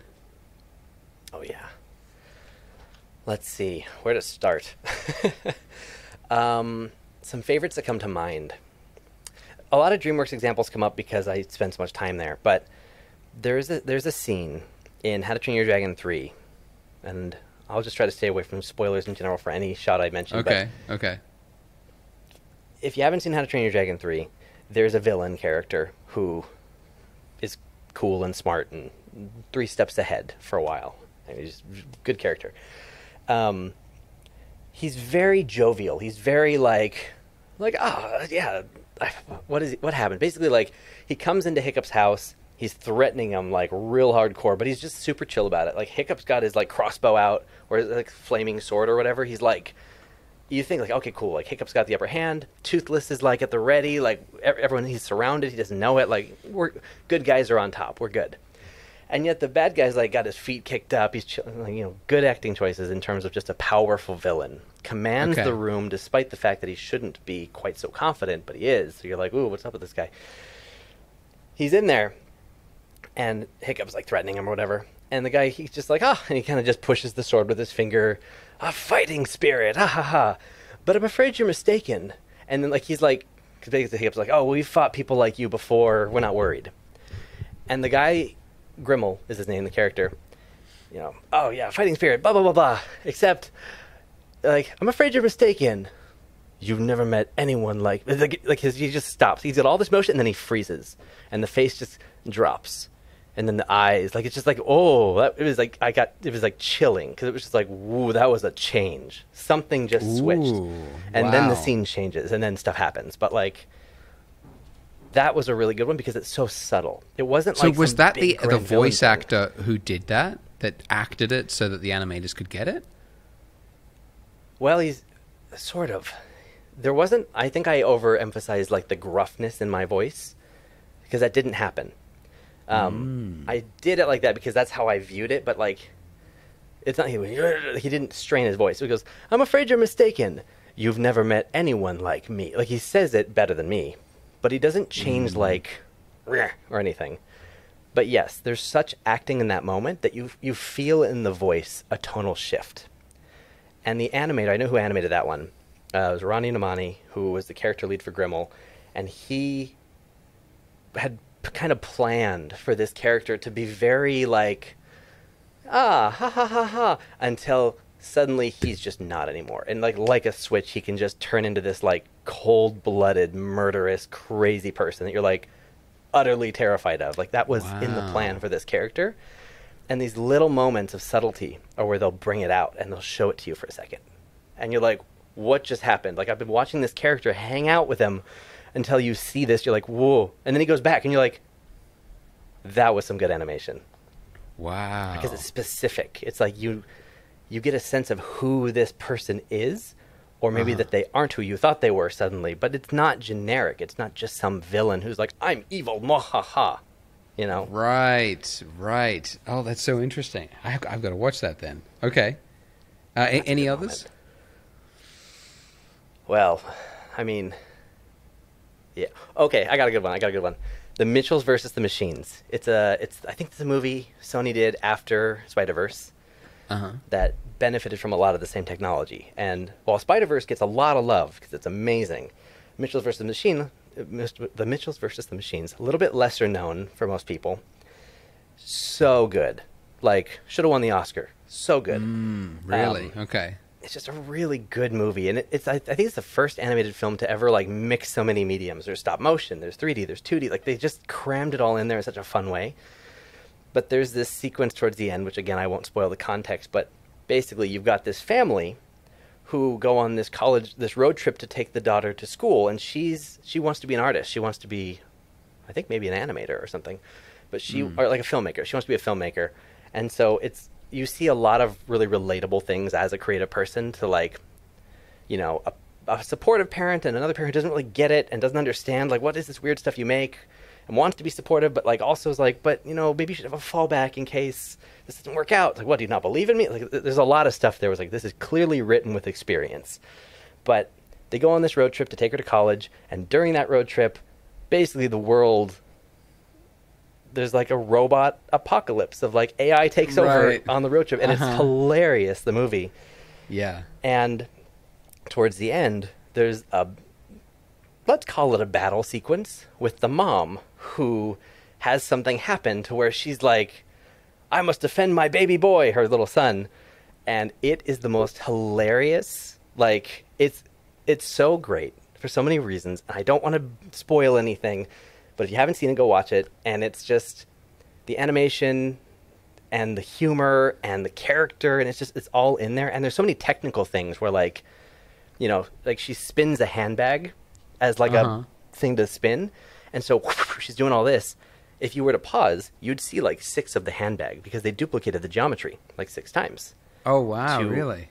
It's like 2D. It's like the Looney Tunes stuff. They used to draw these smear frames where if you had a character go really fast, whoop, there was no motion blur. So you draw this hand starting here, and the hand would stretch across the screen to here, and you have this big white streak because they're all wearing the white gloves. And so you don't usually have that anymore. You have motion blur, unless movies like Spider-Verse, they'll use like the comic book split tone thing to fake motion blur, or they'll do same thing here. They'll duplicate or smear the geometry to get that effect. Cool stuff. Wow, that's crazy. Okay, I've seen both of those movies. I gotta go back and watch them again. That's cool. Just side note, why the white gloves for the old school Looney Tunes? Do you know? I don't know. I assume that it's contrast and like just like easy to see it. Like if you have all these characters who have different, you know, they're painted different colors on the original cells, like Daffy Duck, Bugs Bunny, Tweety, so they're all different colors. And depending on the background that they're on, it might not stand out if they did a hand pose that was really important. So if you put them in a just like flat white color, no matter what background is, as long as it's not a bright background, like it's probably going to stand out. That's my guess. Okay, got it. Because they were very gestury, and they like are like grabbing. It's a lot of physical comedy, so they're always like hitting each other, grabbing each other. So you need to see where the hands are.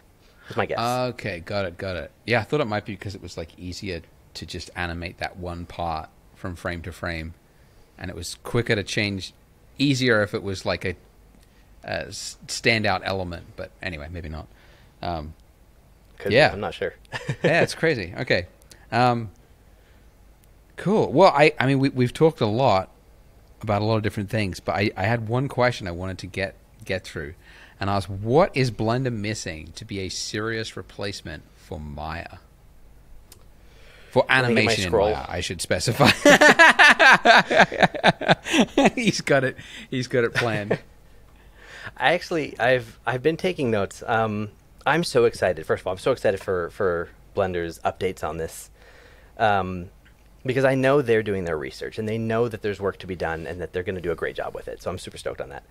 Cool. I think Maya has been. People ask me this a lot. Like, first of all, we have to say, like, why is Maya the industry standard animation tool?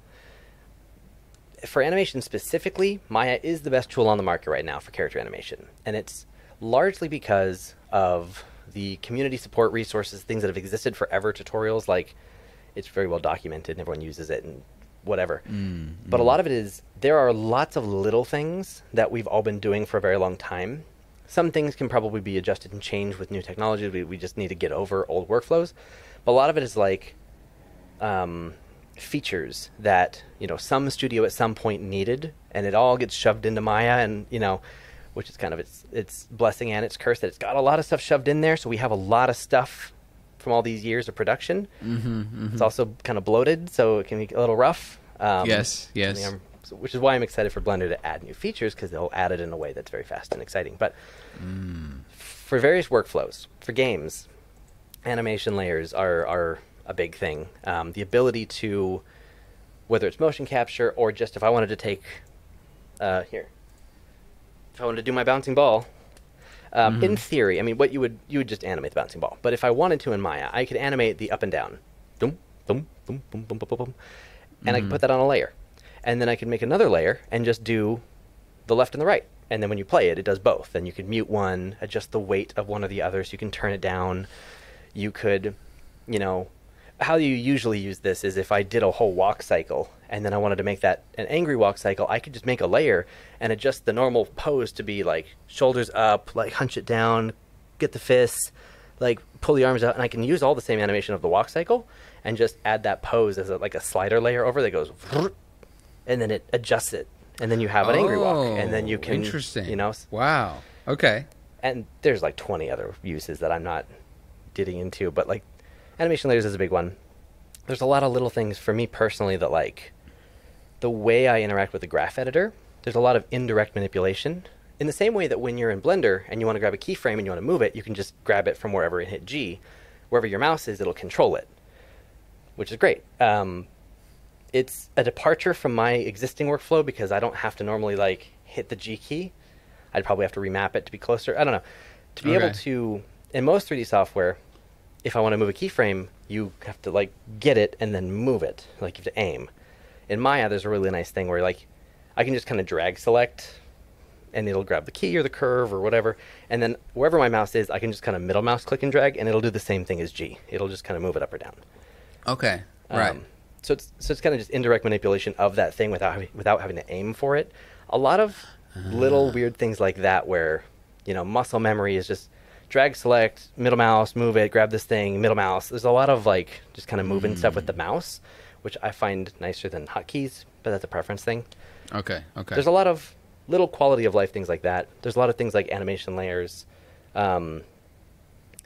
There are, overall, I think, when people are building feature sets for any tool, and you see, like, oh, we've done a bunch of work for animation, we get excited. Keyframe animators, manual hand animation people in 3D, we get excited, like, oh, new tools for us, and it's almost always motion capture tools, time editor, tracks editor, some kind of like, oh, you've got this, like, FBX thing, let's blend it. Like, that's great. A lot of people use it, but, like, keyframe stylized animation is, like, there's not a lot of innovation there. So with Maya's kind of smaller engineering team, like, they don't have a lot of people on staff. Autodesk doesn't give them a whole lot of money to do the stuff they want to do. They're wonderful people at Autodesk working at Maya. Like, that team is great. They just don't have a lot of support to do what they want to do. And so we have a bunch of cool stuff, but we can't iterate on a lot of it. Blender and Unreal both don't quite have the tools yet, but they've got the resources and the teams and the support that I think they're going to be very competitive in the next couple of years, because I think they are going to be paying attention because they have experience and they see what they've, they've done it personally, or they know people and they're doing the research, and they're going to add these features. And because they're adding them in newer, lighter ways of doing it, rewriting tools and everything else, I think we're going to have some really great stuff that's going to rival proprietary industry software. Because like at DreamWorks, you use Primo, proprietary software. At Pixar, they use Presto. Tools that only exist at that studio. And the way they do certain things, similar enough to Maya that it's easy to cross-train people in, but so much more intuitive, so much faster, so much cleaner. And only Maya can do some of those things, like, well enough that you'd want to rely on it. But as soon as they start adding these into these other tools, not only will they add them to exist, but they'll probably even iterate on what's in the studios, because they can. Like the studio library. Sorry, and you're saying the which one is nicer, the Primo, Presto, or the Maya? Primo, Presto. Oh, because they're iterating on what Maya's done. Yeah, like if we looked at like the state of animation software for the full spectrum, it'd be like, cool, like you've got whatever 3D tools might happen to have animation. Like, can you do character animation in Cinema 4D? Totally. Can you do it in 3ds Max? Totally. Are they meant for that? Not necessarily. Blender, a little bit better. Unreal Engine, they've got some great features in 5.1. Maya is kind of the cream of the crop, but there are a lot of proprietary studio tools like Primo and like Presto that make Maya look like a joke. Because really? It's people Whoa, I didn't know this. And that's because it's a tool that, like in those cases, it's a tool that only does one thing, and it does it incredibly. Presto or Primo at DreamWorks is an animation tool. It is custom to their pipeline. It works with different kinds of data. It's not the same as the way we look at software. Like you can't just like find your file, double click it, and open it. Like you have to go into the pipeline in like a whole like Linux terminal and like load it, and it pulls in all the data from the pipeline. It's the whole thing. Yeah. But when it opens it, it is a tool with no fluff. It is an animation tool, and it does everything you could ever want. It's incredible. Wow. And Presto does that for Pixar, and it's got a slightly different feature set, but it's similar. Like they're so great. Where Maya can do a lot of things well and does animation better than other tools, but it still does a lot of stuff. And so, it's a specialist thing again. It's like, do you want a software that does a lot of things, or do you want a software that does that one thing perfectly?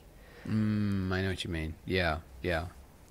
And so the difference here is, I think, Blender and Unreal, I think they're taking cues from the proprietary stuff, and they're going to be adding those special features in the software to where they'll probably end up being somewhere between the proprietary and the current top of our level, where they'll get to be somewhere in the middle, where it's like, and so as a specific, and I know I'm like, I will geek out over this happily forever, but to kind of finish off that question, Blender's pose library that they're building is the step in the direction that I've been waiting to see. Maya, there's a third-party tool. Somebody's made something called Studio Library. It's a free plugin for Maya, and it's a way to save poses or animation data for later use. It's great. So if you did, a bunch of phonemes, A, E, I, O, U of the mouth, if you did smiles and frowns, if you did hand poses of a flat hand on a table, a point, two-finger point, a thumbs up, thumbs, all these different things, you can save them for later, which is what we do at studios.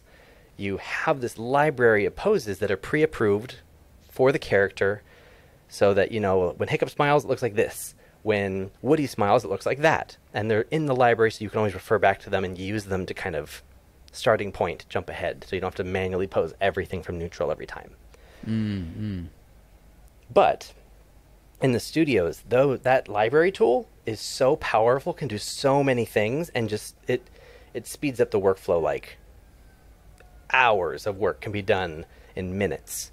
Without that tool, you would have to spend those hours doing it. The Maya tool that somebody built is great. It can take it down a lot, but it can't do nearly as much as that tool. I foresee the way Blender's doing it, they're going to be a lot closer to the studio tool.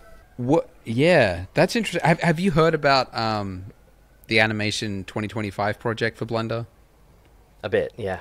Okay, cool. Yeah, I don't know a lot about it. I met Sibrin, who's apparently the development owner, basically the leader of the project on development. But yeah, that's a pretty exciting step. And obviously it's not going to take until 2025 to till they release it. They're going to release it in stages, I believe, as it's ready. So, yeah, pretty exciting. It should be interesting because that was the one interesting takeaway I had from Lightbox was like people, like a lot of students came up and they're like, oh my god, like I love Blender, it's so much fun. I'm going to this school and they make me use Blender. They make me use Maya because that's what's taught in the industry. That's what's used in the industry, and I'm like, it makes sense. Like you have to use what is going to be used at a studio, and it seems like one of a few things that Blender is sort of lacking is animation tools for it to be taken seriously for animation and VFX, I'm guessing. Simulations is also its whole other thing, which it's sucking at pretty badly. But yeah. But yeah. I feel like the best way to if you were like, I'm gonna do it anyway, I'm gonna do Blender over Maya. Day one, first hour, the first thing you need to do, you're gonna run into a problem that's like, oh, this is why we use Maya. Right. Like if you open Maya and you want to animate, you're like literally all you have to do is I open Maya, blank scene, and I hit Control R, or, file reference, create reference, which is the same as link, where import is append, right? Okay. So it's basically like linking, but you say reference and you go find your rig, and you go find the Maya file with the rig, and you click it and you hit open, and then it's there, and you just mess with it. Whereas in Blender, and I know they're going to fix this, or iterate on it, I guess, is in Blender you have to go, and you have to you click the blend file and it opens it, and then there's collections and all this stuff, and then you have to find the thing that is the rig, and then you have to create a proxy, and it's just the way that their override system and all this stuff in Blender is built. It's just the way it's coded. Yes. But yeah. For an artist who just wants to animate, it's like 5 steps to get it to then be in this then you have to be in pose mode, and yes. in Maya you just say, give me the rig, go. Yeah, I know what you mean. Yeah. Damn. Yeah, that does sound pretty far off from where it needs to be then. They'll get there. I have faith. They'll get there.